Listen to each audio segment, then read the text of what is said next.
Masih di Sapa Indonesia Malam bersama saya Friska Clarissa. Sidang Verdi Sambo akan segera digelar. Kejaksaan telah melimpahkan 11 berkas perkara kasus Verdi Sambo ke Pengadilan Negeri Jakarta Selatan. Sementara pengacara keluarga Yosua berharap jaksa mendakwa Verdi Sambo dengan pasal pembunuhan berencana. Pengadilan Negeri Jakarta Selatan menerima berkas dakwaan pembunuhan berencana Brigadir Yosua dan kasus obstruction of justice atau perintangan penyidikan yang melibatkan mantan Kadif Propam Polri Irjen Verdi Sambo. Kejaksaan menyerahkan 11 berkas dakwaan. 11 berkas tersebut terdiri dari 5 berkas dakwaan pembunuhan Brigadir Yosua dan 6 berkas terkait kasus obstruction of justice. Setelah seluruh proses pelimpahan berkas lengkap, Pengadilan Negeri Jakarta Selatan akan segera menunjuk majelis hakim. Sidang perdana Verdi Sambo bisa digelar pekan depan atau pekan ketiga bulan Oktober ini dan akan digelar secara terbuka. Sidangnya akan terbuka untuk umum Bapak Ibu, nanti boleh diliput.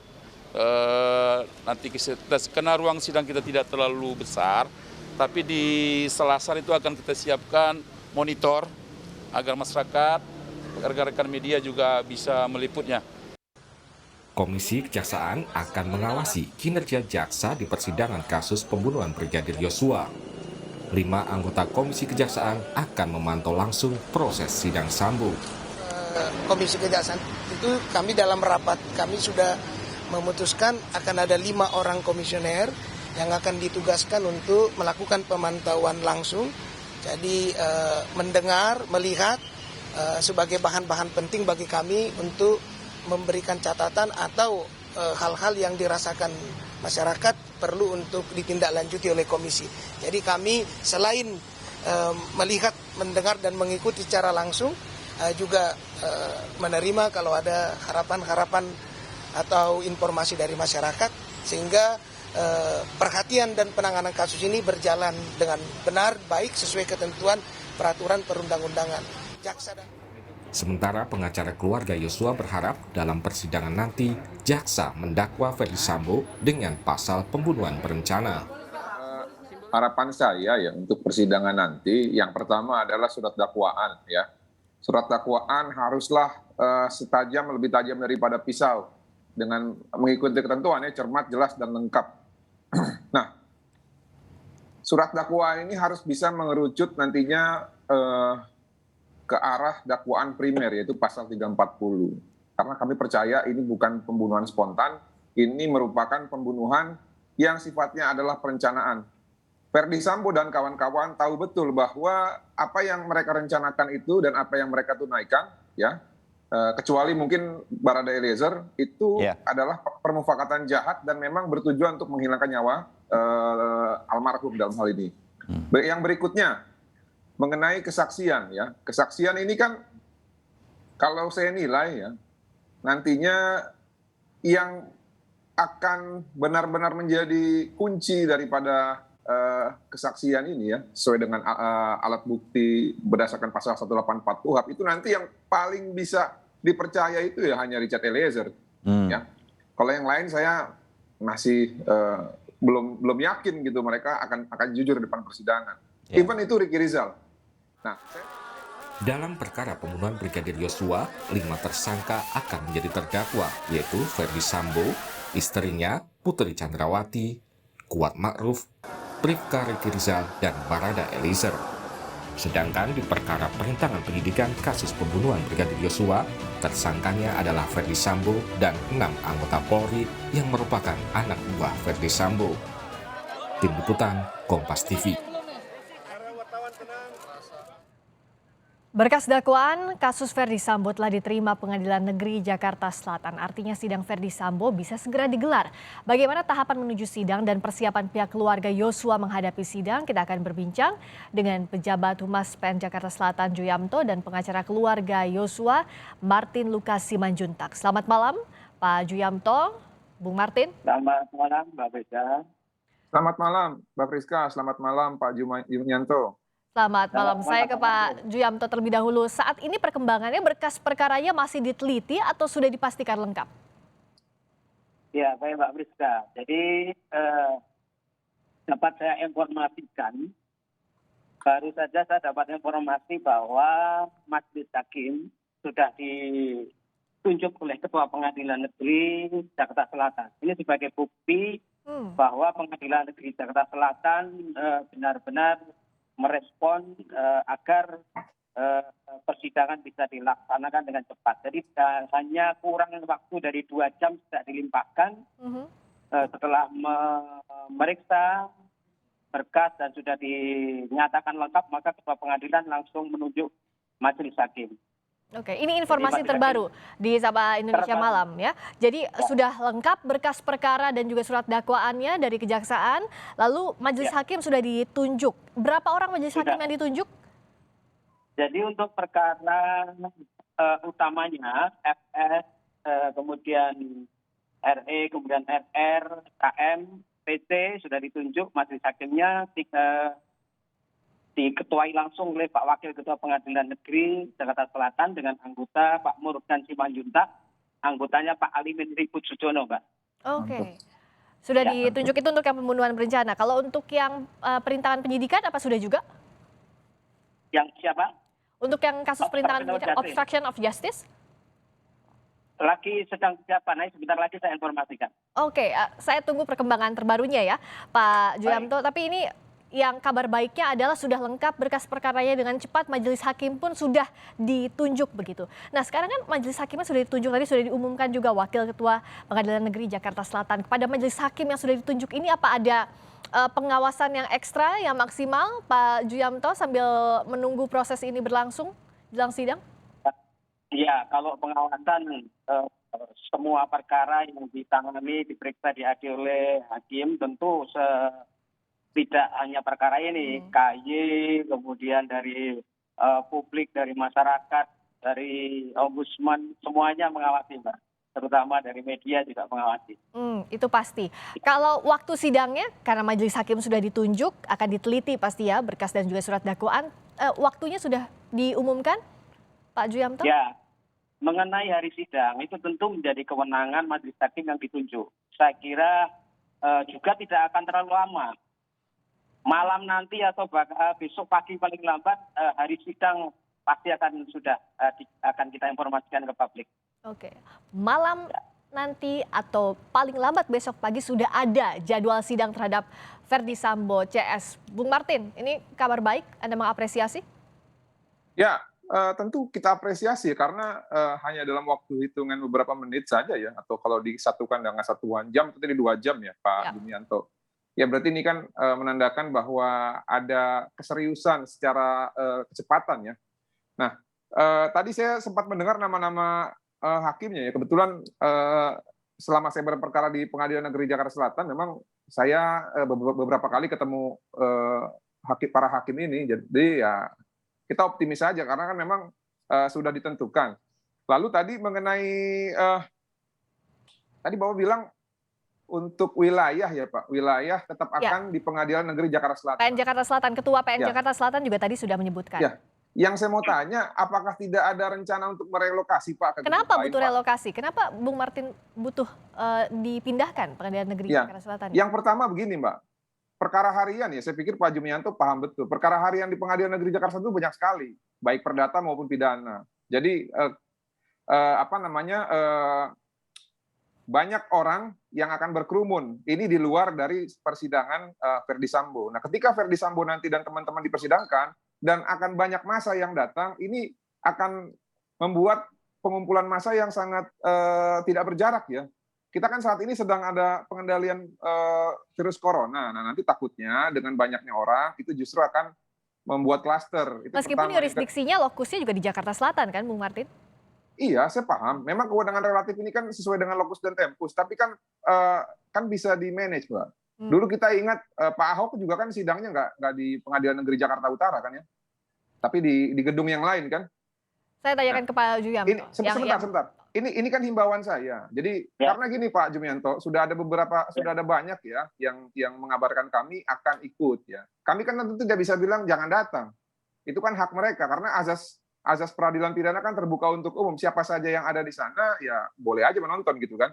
Nah, tadi kan Bapak juga menyampaikan tadi Selasar. Saya kurang paham Pak, apa maksudnya Selasar ini Pak yang akan ditaruh namanya Megatron gitu ya, Videotron. Layar besar itu ya untuk Ya, selasar menunjukkan itu sidang. apakah pas di depan ruang sidang utama atau di parkiran, Pak? Kalau di parkiran berarti kan nanti akan ada pengunjung massa yang nonton di parkiran terus meluap keluar. Nah, ini juga kan Jalan Ampera itu kan kecil, Pak. Tolong dipertimbangkan gitu ya, Pak. Oke, saya Kasih. tanyakan langsung ke Pak Jumianto. Baik. Ya, baik. Apa yang disampaikan oleh Pak Martin tadi memang betul. Artinya memang sehari-hari Pengadilan Negeri Jakarta Selatan dalam konteks ruang persidangan, ruang sidang utamanya memang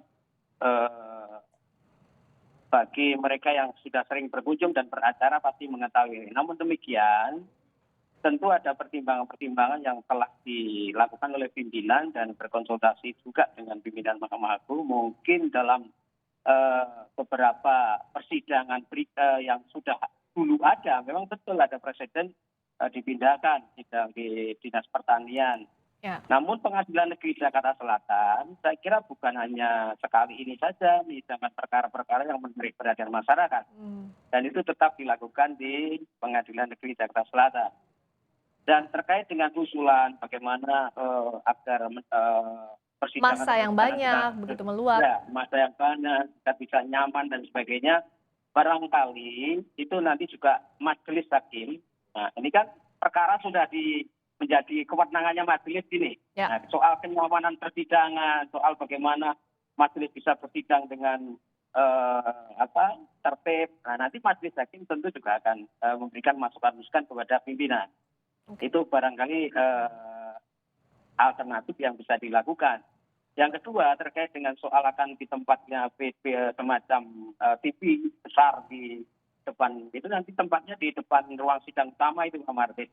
Ada beberapa titik, mungkin 3 atau 2 titik nanti.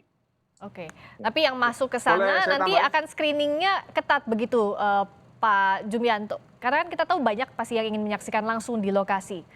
Dari pihak manapun ya, dari pihak misalnya keluarga, media, belum lagi warga lainnya. Ya, memang berdasarkan pengalaman. Biasanya pada saat sidang pertama itu antusiasme publik, terutama justru banyak yang dari media ini. Dari media ini banyak sekali, rekan-rekan media ini. Pasti pada hari sidang pertama itu akan banyak sekali. Namun pengalaman berikutnya, pada sidang berikutnya itu akan berkurang. Artinya karena barangkali juga dibantu rekan-rekan media di dalam melakukan siaran melalui katakanlah siaran tunda dan sebagainya. Gambar dan suara akan dibagikan begitu ya? Terbuka, ini betul-betul terbuka ya? Apalagi ini rencananya ada TV pool ini nanti. Oke, baik. Tapi secara teknis tadi dikatakan sudah terbuka, semuanya bisa melihat. Bung Martin, kalau tidak dipindahkan, lokasinya tadi sejauh ini di Pengadilan Negeri Jakarta Selatan, catatannya apa dari keluarga Yosua?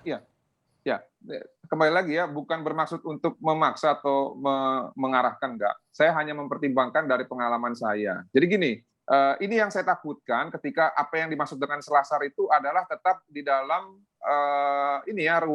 ruang surrounding area dari Pengadilan Negeri Jakarta Selatan. Kenapa saya bilang ini saya takutkan? Kita saat ini sedang berjuang untuk keluar dari pandemik ya, Pak Jumianto dan Mbak Priska. Ya. Nah, saya tahu betul bahwa kalau kita undang media saja untuk rilis itu bisa 100-an datang, 100 sampai 80. Ini baru media. Belum nanti kalau dihitung dengan jumlah pengunjung yang lain yang mungkin jumlahnya bisa 3 sampai 4 kali dari media. Atau mungkin bisa berpuluh kali. Nah, menurut saya itu ruangan yang ada, ya, baik yang di sebelah kanan, di sebelah kiri, ruang tengah depan persidangan ruangan 1, 2, 3 itu tidak akan cukup nanti, Pak.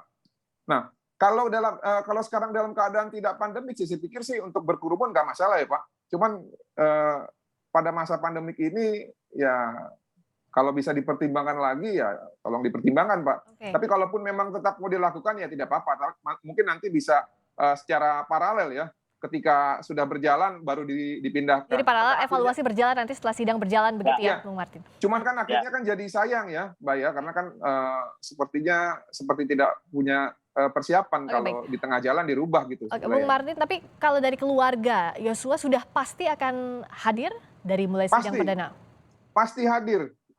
Kami akan hadirkan apapun resikonya, baik biaya, waktu, dan segala macam akomodasi sudah kami siapkan. Karena kami dari awal sudah komitmen bahwa perkara ini tidak boleh berhenti hanya karena masalah uang, ya. Tidak boleh.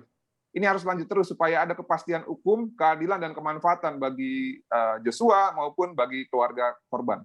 Oke, bicara soal keadilan dianggap ini juga harus transparan, itu harapan berbagai pihak, Pak Jumianto. Apa yang dipersiapkan agar publik percaya majelis hakimnya nanti, jaksanya, seluruh perangkat sidang betul-betul bisa dipercaya? Ya, tentu kepercayaan publik itu dihadirkan oleh pengadilan sejak awal. Artinya dari prosedur administrasi yang tadi sudah kami buktikan, bahwa kami serius, begitu berkas dilimpah, tidak lama kemudian kami sudah menetapkan majelis hakim itu bagian daripada keseriusan untuk katakanlah menanamkan kepercayaan publik terhadap proses. Artinya ini proses ada proses substansi, ada proses prosedural. Nah, prosedural ini, proses prosedural ini, keadilan prosedural ini kami penuhi sejak awal. Artinya nanti kalau keadilan substansial nanti biar majelis hakim, dan tentu pengadilan negeri juga sama dengan kejaksaan, sama dengan pihak kepolisian, kita tidak akan main-main dalam perkara ini.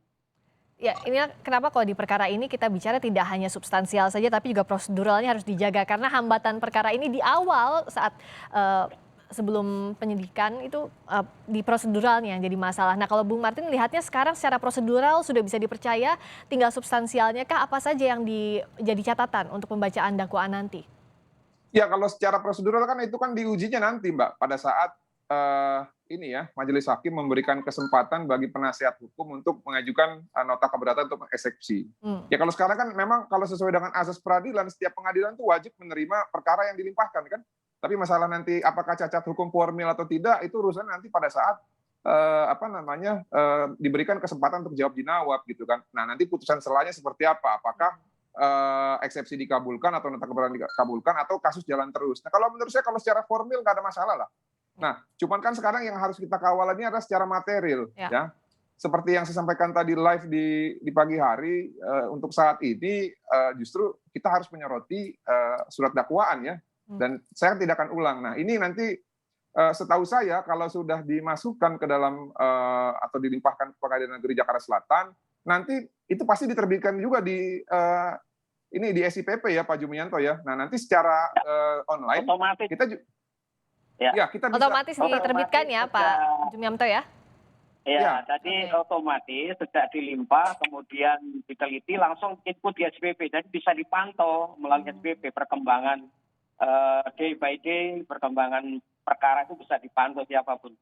Oke, dijanjikannya day by day, Bung Martin. Ya, memang karena kan gini, itu kan sudah sistem online. Nah, inilah baiknya sekarang sistem peradilan kita. Nah, tapi memang sistem online ini tidak menentukan kebenaran material yang nanti akan terbukti di persidangan. Nah, itu harus dikawal oleh kita semua, gitu ya. Makanya kami berharap bahwa tapi ini di luar konteks dari pembicaraan Pak Jumianto, ya. Nanti apa yang didakwakan oleh jaksa penuntut umum ini bekalnya harus lengkap dari kepolisian, ya. Dan surat dakwaannya harus tajam pisau yang saya bilang tadi. Ya. Nah, surat dakwaannya harus membuktikan unsur pembunuhan berencana, itu pasti yang ditunggu oleh wajib.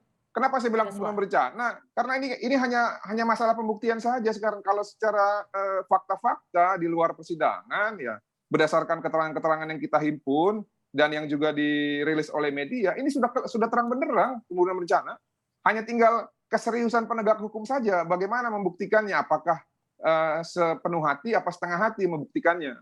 Kalau setengah hati, ya nanti kita bisa menilai. Tapi kalau sepenuh hati, ya kita perlu mengacukan jempol dan tepuk tangan untuk para penegak hukum. Berarti benar sesuai dengan survei yang dilakukan oleh beberapa lembaga survei, jaksa penuntut umum itu memang pollingnya paling tinggi, ya.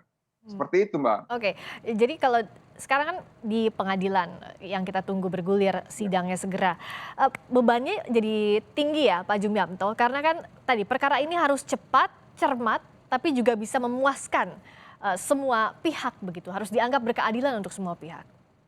Ya, sebenarnya bagi semua hakim, setiap perkara itu penting. Setiap perkara itu harus memperoleh perhatian yang serius. Namun demikian, memang betul terkait dengan perkara-perkara yang menarik perhatian masyarakat, kehati-hatian perkara yang dianggap penting itu harus ditingkatkan lagi. Tentu saja majelis hakim tentu akan berhati-hati dan lebih profesional lagi. Karena ini dipantau dan diawasi oleh publik. Gitu, Mbak. Seluruh perangkat hukum yang bertugas tentu harus bekerja secara profesional dan kita harapkan hasil sidang nanti berkeadilan. Terima kasih atas waktunya di Sapa Indonesia Malam, Pak Jumyamto, Humas PN Jakarta Selatan. Terima kasih Bung Martin Lukas Simanjuntak, pengacara keluarga Yosua Huta Barat. Sehat selalu, selamat malam. Selamat malam Mbak Friska, selamat malam Mbak Jumyamto. Malam Pak Martin.